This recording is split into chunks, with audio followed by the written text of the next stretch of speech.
अस्सलाम वालेकुम, क्या हाल है आप लोगों के। अल्हम्दुलिल्लाह मैं ठीक ठाक हूँ। Welcome back to my channel. तो जी सबसे पहले चैनल को सब्सक्राइब कर दें, वीडियो को लाइक कर दें, शेयर कर दें और कमेंट्स में मुझे ज़रूर बताइएगा आप लोगों को मेरी वीडियो कैसी लगी। तो जी आज मैं बहुत ही इंपॉर्टेंट न्यूज़ आप लोगों को देने के लिए जा रही हूँ।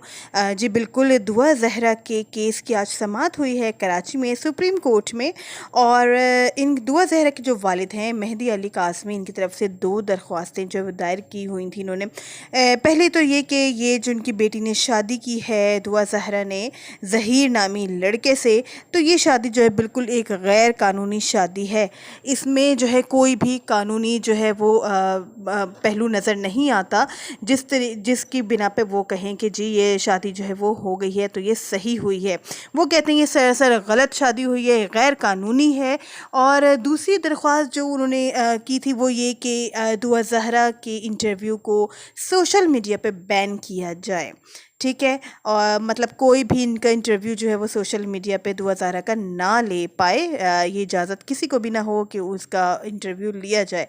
और साथ में इनका ये भी था कि बाहर जाने के लिए उनको रोका जाए, वो बाहर बिल्कुल भी ना जा सके, मतलब मुल्क से बाहर वो ना जा सके, पाकिस्तान छोड़ ना सके, यहीं पर रहे। और जी इसके साथ साथ मैं आपको ये भी बताती चलूँ कि आज शाम तक अदालत जो है वो ये फ़ैसला सुना देगी कि ये शादी जो है जो उनके वालिद साहब उनके पेरेंट्स की तरफ से गैर कानूनी करार दी गई है, तो ये शादी क्या वाकई गैर कानूनी है या कानूनी है। अच्छा जी, जहाँ तक मुझे बातें सारी पता चली हैं आज की जो ये सब केस की समाअत हुई है इसके बारे में, तो जी जजेस ने जो है वो उनके वालिद साहब के साथ बहुत अच्छी तरीके से बातचीत की। बल्कि सिर्फ बातचीत ही नहीं की बल्कि उनको ऑफ़र भी दी कि जी वो अपनी बेटी से मुलाकात कर सकते हैं 5 से 6 7 घंटे तक के लिए। जैसा कि वो कहते हैं कि हमारी मुलाकात हुई थी लेकिन बहुत कम टाइम के लिए 4-5 मिनट के लिए मुलाकात हुई थी। और उसमें सही से बात जो है वो एक दूसरे से हुई भी नहीं थी क्योंकि साथ में सब जो है वो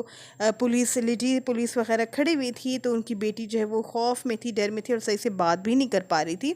तो इसीलिए जो है जजेस ने इनको ऑफ़र दी इनके वालिद साहब को कि जी आप जो है अपनी बेटी से या तो मुलाकात कर लें या तो फिर आप जो है कानूनी कार्रवाई करेंगे, इन दोनों में से कोई एक को चूज़ करें कि आप क्या करना चाहते हैं। तो जी उनके वालिद साहब ने जो इस चीज़ को डिनाई किया, वो कहते हैं कि हम मुलाकात नहीं करना चाहते बल्कि हम जो है आगे कानूनी कार्रवाई करेंगे। तो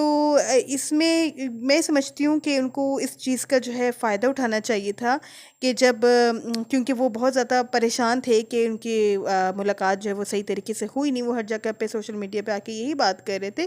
तो इस वक्त अगर उनको ऑफ़र दी जा रही थी तो उनको पूरा इस ऑफ़र का फ़ायदा उठाना चाहिए था। और 6-8 घंटे तक, मतलब 6-7 घंटे भी अगर उनको उनको उनके पास उनकी बेटी को दिया जाता है, मुलाकात कराई जाती है, तो उससे ये पूरा फ़ायदा उठा सकते थे और समझ सकते थे। बल्कि इनको आगे का पता चल जाता कि जी आगे हमने क्या स्टेप लेना है, क्या करना है, आया कि कानूनी कार्रवाई आगे करनी है कि नहीं करनी। मतलब ये जो है ना टेंशन फ्री थोड़ा सा हो जाते उस मुलाकात को लेके। लेकिन इन्होंने उस मुलाकात से जो है बिल्कुल उन्होंने उनको उसको मना कर दिया और कहा कि जी हम मुलाकात नहीं करना चाहते, हम सिर्फ कानूनी कार्रवाई करना चाहते हैं। और वो आई थिंक इसलिए इन्होंने ये फ़ैसला लिया है क्योंकि ये तो इस शादी को उनके पेरेंट्स बिल्कुल भी नहीं मान रहे। वो कहते हैं कि बिल्कुल गैर कानूनी शादी है, जिस तरीके से उसकी एज का भी इशू है बच्ची का, दुआ ज़हरा की, कि कहीं पे वो 14 साल उसकी एज बताई जा रही है, कहीं पे 16-17 साल बताई जा रही है और कानून में 18 साल से कम उम्र की बच्ची की शादी हो नहीं सकती। तो इसी वजह से वो उनके पेरेंट्स जो वो ये कहते हैं कि ये गैर कानूनी शादी है क्योंकि अभी वो छोटी है, उसकी एज इतनी हो ही नहीं है कि वो शादी उसकी हो सके। और जी यहाँ पे जजेस ने ये भी बताया है कि बच्ची ने जो है सिर्फ़ एक अदालत में ही नहीं बयान दिया बल्कि 2 अदालतों में बयान दिया है कि वो अपने शौहर के साथ रहना चाहती है, वो अपनी मर्ज़ी से अपने घर से गई थी। तो उसने सिर्फ़ एक अदालत में बयान नहीं दिया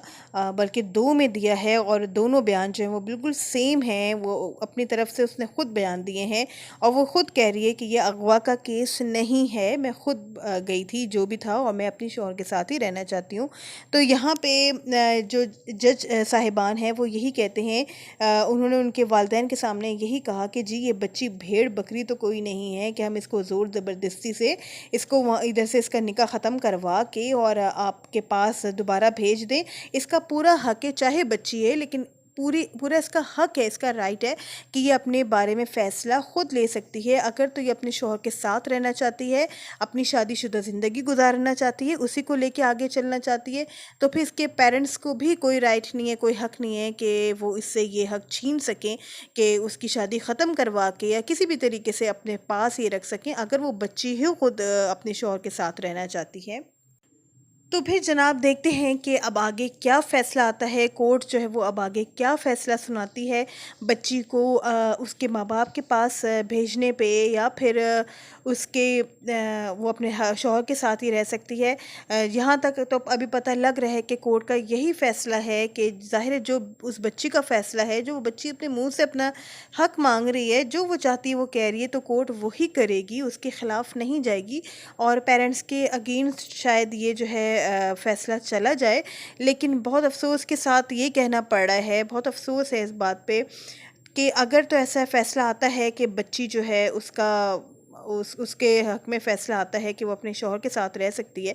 उसके लिए तो चलो अच्छा हो जाएगा। लेकिन हम अगर देखें कि हमारा कल्चर कितना ज़्यादा ख़राब होगा आजकल, अब हमारे जो बच्चे हैं वो क्या चीज़ देखेंगे, क्या चीज़ देख के बड़े हो रहे हैं, वो उनके अंदर क्या चीज़ डेवलप होगी, उनके अंदर यही सोच डेवलप होगी कि इस तरीके से एक बच्ची थी, वो घर से भाग गई थी और फिर जी वही हुआ जो वो बच्ची चाहती थी। मतलब बच्चों के अंदर ये चीज़ अब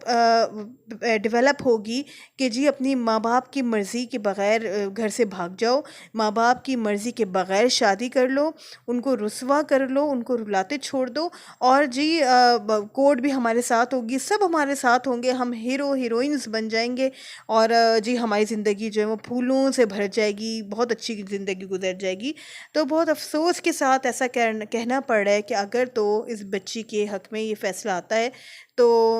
और फिर ये कि उनके जो माँ बाप हैं दुआ ज़हरा के कि वो कितने, मतलब वो तो माँ बाप है ना, उनकी तो उनका तो कोई सोच ही नहीं सकता उनके दिल पे क्या गुजर रही होगी, किस क्या सोच के वो ये सारा कुछ फ़ाइट कर रहे हैं कि अपनी बेटी को सिर्फ पाने के लिए। और हमारी यही दुआ है कि माँ बाप हैं उनके हक़ में ही फ़ैसला हो और उनके अगेंस्ट फ़ैसला ना जाए, क्योंकि ज़ाहिर है माँ बाप का दर्द जो है वही समझ सकता है जो ख़ुद माँ बाप हो, जो ख़ुद एक माँ हो, ख़ुद एक बाप हो। और जो नहीं है वो इस चीज़ को नहीं समझ सकता कि क्या क्या चीज़ होते हैं माँ बाप, उनका दिल क्या होता है अपनी औलाद के बारे में। तो दुआ यही है कि अल्लाह ताला जो है उनके माँ बाप के हक़ में फ़ैसला करे, जो वो चाहते हैं उस तरह का फ़ैसला आए, मतलब उनको वो सेटिस्फाई हो जाए।